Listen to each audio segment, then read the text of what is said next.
Desde os tempos mais antigos, a humanidade se encantou com a saga de Hércules, o herói que foi desafiado a realizar 12 trabalhos impossíveis.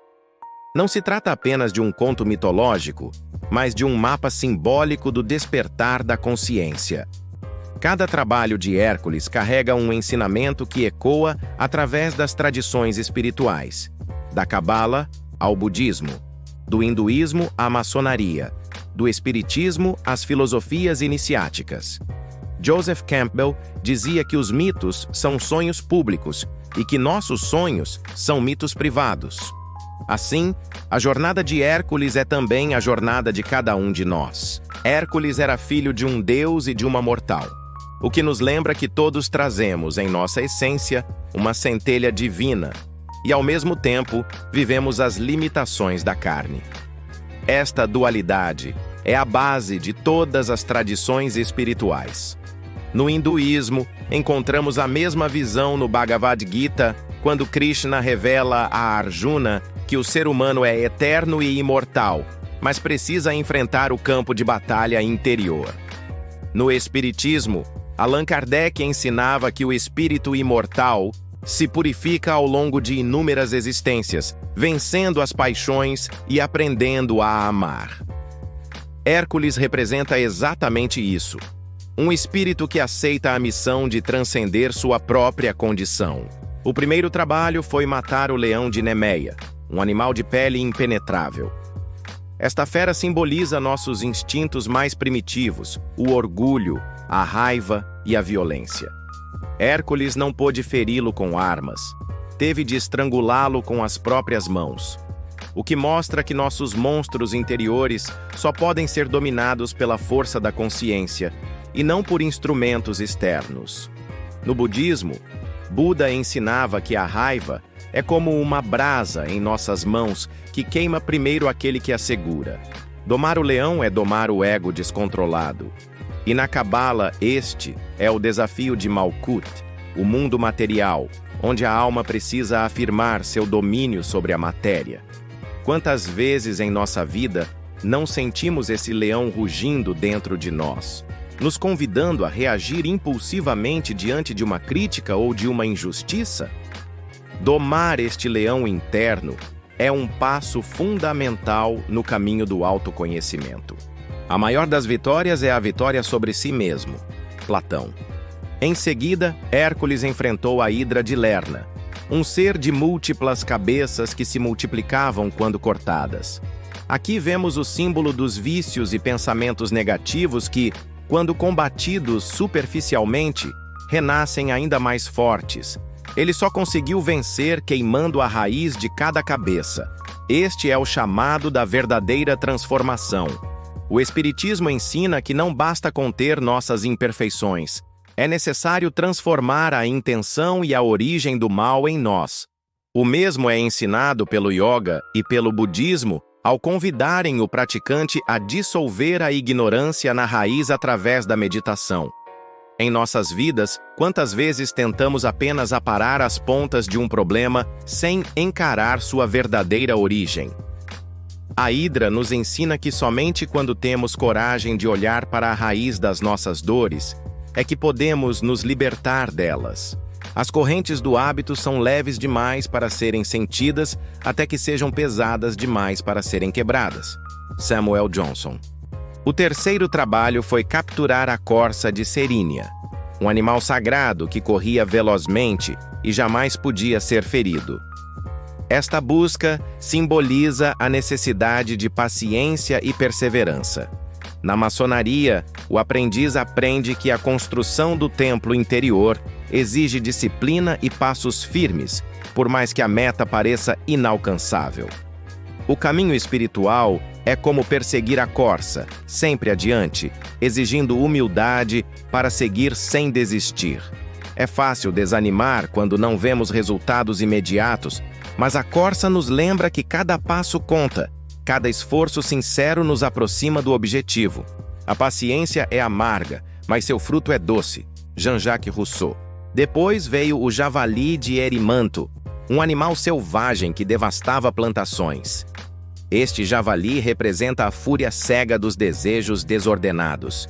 Hércules teve de capturá-lo vivo, o que ensina que nossas paixões não devem ser negadas, mas educadas e integradas. O mesmo princípio é encontrado no Tantra e no Espiritismo quando se ensina que não devemos reprimir a vida, mas dar um direcionamento nobre às nossas forças. É a diferença entre usar nossa energia para destruir ou para construir, entre deixar que a impulsividade arruine relacionamentos e projetos ou canalizá-la para algo maior. Aquele que conquista a si mesmo é o mais poderoso guerreiro. Confúcio. A limpeza dos estábulos de Álgias foi outro desafio.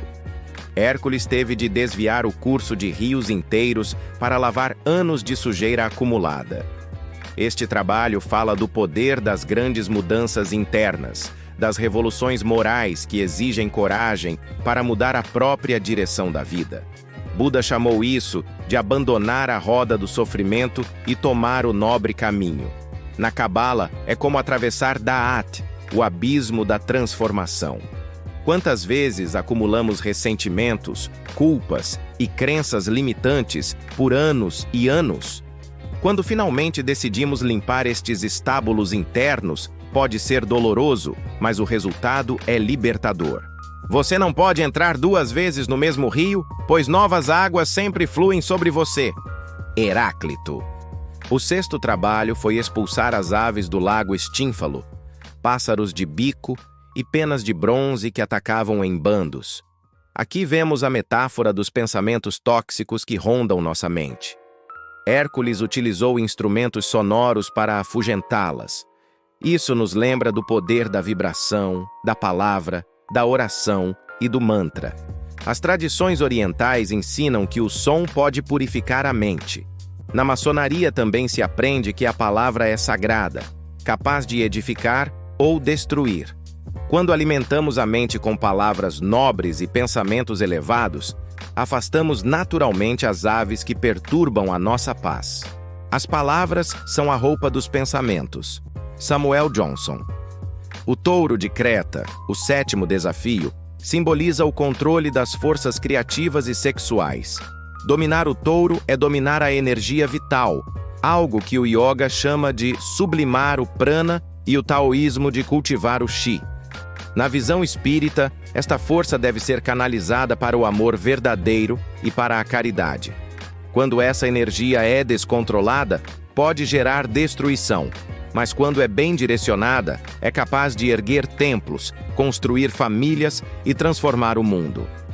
A energia flui para onde vai a atenção. James Redfield. As éguas de Diomedes devoravam carne humana e precisaram ser alimentadas com o próprio dono para se acalmarem. Esta é uma lição sobre a lei de causa e efeito que encontramos no Espiritismo e no Budismo. Colhemos aquilo que semeamos. Quando nutrimos ódio, o ódio nos consome. Quando nutrimos amor, o amor nos transforma. É o que Jesus ensinava quando dizia que cada árvore se conhece pelos seus frutos. Tudo aquilo que lançamos no mundo, mais cedo ou mais tarde, retorna para nós. Tudo o que fazemos volta para nós mesmos. Ralph Waldo Emerson. O cinto da rainha Hipólita não poderia ser conquistado pela força, mas pela persuasão. Hércules venceu quando usou da diplomacia e não da violência. Isso nos lembra a necessidade de equilíbrio entre força e compaixão. Jesus ensinava que os mansos herdarão a terra, e Lao Tse dizia que a verdadeira força está na suavidade. Muitas vezes, um gesto de bondade resolve mais do que 1000 imposições. A rainha Hipólita nos mostra que a verdadeira conquista é aquela que se dá pelo coração. A suavidade na fala e a gentileza nas ações conquistam o coração. Provérbio hindu. O 10º trabalho foi capturar os bois de Gerion, um ser de 3 corpos. Aqui encontramos a imagem da trindade inferior do ser humano: corpo, emoções e mente. O iniciado deve unir e conduzir essas 3 forças com retidão. É o que a Cabala ensina no equilíbrio das 3 colunas da árvore da vida. Quando uma dessas forças domina as outras, perdemos o equilíbrio. Quando as três estão harmonizadas, nos tornamos verdadeiramente livres. A harmonia interior é a verdadeira liberdade. Sêneca. As maçãs douradas do Jardim das Hespérides representam a sabedoria divina, o conhecimento oculto reservado àqueles que já purificaram o coração. Hércules precisou do auxílio de Atlas, o titã que carrega o mundo, para obter as maçãs. Isso mostra que a sabedoria não se conquista sozinho. Precisamos da ajuda dos que vieram antes e que sustentam a tradição espiritual. Cada doutrina, cada filosofia é um legado deixado por aqueles que já trilharam o caminho. Somos herdeiros de uma corrente sagrada que liga passado, presente e futuro. Se vi mais longe, foi por estar sobre ombros de gigantes. Isaac Newton. O último trabalho foi capturar Cérbero, o cão de 3 cabeças que guardava a entrada do mundo dos mortos. Hércules teve de descer ao Hades, enfrentar a escuridão e trazer a fera viva. Cérbero é uma das imagens mais ricas de toda a mitologia. Suas 3 cabeças podem ser compreendidas como 3 aspectos de nossas sombras internas. O passado que nos prende por meio de culpas e memórias mal resolvidas, o presente dominado por nossos medos e a ansiedade que nos paralisa, e o futuro cheio de incertezas e ilusões que alimentam a dúvida. Também pode ser visto como uma tríade de instintos inferiores que precisam ser dominados: a ignorância, o desejo e a raiva, as mesmas forças que Buda ensinava que mantêm o ser humano preso à roda do sofrimento. Hércules não matou Cérbero, ele o trouxe vivo, pois nossas sombras não devem ser destruídas, mas integradas. Descer ao Hades é olhar para dentro de nós mesmos, acolher tudo aquilo que evitamos, curar nossas feridas mais profundas. Quem olha para fora sonha, quem olha para dentro desperta. Carl Jung. No final, a saga de Hércules mostra que a verdadeira vitória não é sobre monstros externos, mas sobre si mesmo. Os 12 trabalhos são etapas de um mesmo processo, o da alma humana em sua jornada rumo ao sagrado. O leão, a hidra, a corça, o javali, os estábulos, as aves, o touro, as éguas, o cinto, os bois, as maçãs e Cérbero vivem em nós. Cada desafio é uma oportunidade de lapidar a pedra bruta do nosso ser até que brilhe a joia da consciência. A pedra rejeitada é a que se torna a pedra angular, Jesus Cristo. Hércules nos ensina que o herói não é aquele que não teme, mas aquele que, apesar do medo, segue em frente. E que a maior de todas as conquistas é reencontrar a própria divindade. Como dizia Rumi, você não é uma gota no oceano. Você é o oceano inteiro em uma gota. Quando finalmente compreendemos isso, os trabalhos deixam de ser um fardo e se tornam um caminho de libertação. E se olharmos para o mundo moderno, veremos que os trabalhos de Hércules continuam vivos. Hoje, o leão pode ser nossa ansiedade e a hidra pode ser a multiplicidade de distrações e vícios digitais que roubam nossa atenção. A corça pode ser a meta de um projeto de vida significativo que parece escapar de nossas mãos. O javali pode ser a fúria que sentimos diante das injustiças. Os estábulos de Álgias podem ser a necessidade de limpar hábitos antigos que nos prendem ao sofrimento. As aves do lago Estínfalo podem ser as vozes internas que nos desmotivam. O touro pode ser o uso inconsciente da energia sexual.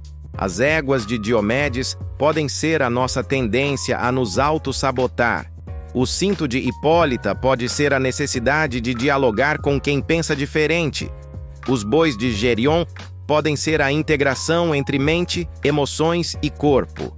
As maçãs douradas podem ser a sabedoria que buscamos na espiritualidade.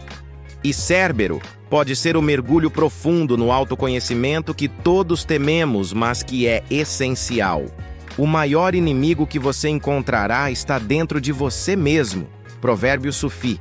Hércules somos nós, enfrentando nossos medos e limites, caindo e levantando, errando e aprendendo. Quando compreendemos que cada dificuldade é uma iniciação, Deixamos de lutar contra a vida e passamos a caminhar com ela. É o que o budismo chama de aceitar a impermanência e o espiritismo chama de resignação ativa. O verdadeiro herói não foge do próprio destino, mas o abraça com fé e coragem. Hércules é um espelho do que podemos nos tornar quando assumimos a jornada da alma. Cada tradição espiritual, cada filosofia, cada doutrina que atravessou os séculos nos lembra a mesma verdade. A vida é uma escola, e cada desafio é uma lição disfarçada. No budismo, aprendemos que a dor pode ser transformada em compaixão. Na Cabala, aprendemos que a luz só brilha depois de atravessarmos a noite escura. No Espiritismo, compreendemos que nenhuma lágrima é em vão e que toda experiência nos conduz à perfeição. No hinduísmo, descobrimos que a vida é um campo de batalha onde a alma precisa escolher entre o efêmero e o eterno. Na maçonaria, percebemos que o templo que construímos não está feito de pedras, mas de virtudes. Hércules não venceu seus trabalhos por ser invencível, mas porque não desistiu. Ele caiu, levantou, falhou, tentou de novo, aprendeu com os próprios erros e seguiu adiante. É isso que o torna tão humano e tão divino ao mesmo tempo. Essa é a mesma mensagem de Jesus quando disse que o reino de Deus está dentro de nós. É a mensagem de Rumi quando nos convida a atravessar o fogo para descobrir o que somos. É a mensagem de Buda ao nos ensinar que a iluminação não é fugir do mundo, mas compreendê-lo em profundidade. O herói não está fora, está dentro. O leão que enfrentamos, a hidra que tentamos derrotar, a corça que perseguimos e até mesmo Cérbero, o guardião do submundo, são faces do nosso próprio ser. A vida, com seus desafios e dores, não é uma inimiga, mas uma mestra. É como dizia Khalil Gibran, a dor é a ruptura da casca que envolve a sua compreensão. Cada trabalho de Hércules é uma rachadura na casca que esconde nossa verdadeira luz. Quando finalmente entendemos isso, paramos de perguntar por que sofremos e começamos a perguntar para que sofremos. A resposta está no fundo de nós mesmos, onde a centelha divina aguarda ser reconhecida. É como a parábola do lótus no budismo. A flor mais bela nasce do lodo mais escuro. É como o ouro no cadinho alquímico. Precisa passar pelo fogo para ser purificado. As tradições mais sábias da humanidade concordam que não estamos aqui para acumular coisas, mas para despertar. Somos como Hércules, herdeiros de um legado divino e, ao mesmo tempo, prisioneiros de nossas próprias limitações. Mas cada passo que damos em direção à nossa essência nos liberta um pouco mais. E um dia, quando tivermos cumprido todos os nossos trabalhos interiores, compreenderemos que a vida nunca foi contra nós. Ela sempre foi o próprio caminho. Como disse o mestre Hermes Trismegisto, o que está em cima é como o que está embaixo e o que está dentro é como o que está fora. Tudo o que buscamos está em nós. O verdadeiro jardim das Hespérides está no coração desperto. E então, tal como Hércules, não precisaremos mais lutar para sermos aceitos, reconhecidos ou amados. Descobriremos que já éramos amados desde o princípio, pois somos parte inseparável do todo. A jornada não termina com a vitória sobre os monstros, termina quando deixamos de vê-los como monstros. O universo inteiro conspira para que nos lembremos de quem somos. E como disse o poeta Rumi, você não está em uma gota no oceano. Você é o oceano inteiro em uma gota. Quando despertamos para isso, já não precisamos de espadas nem de armaduras. Basta ser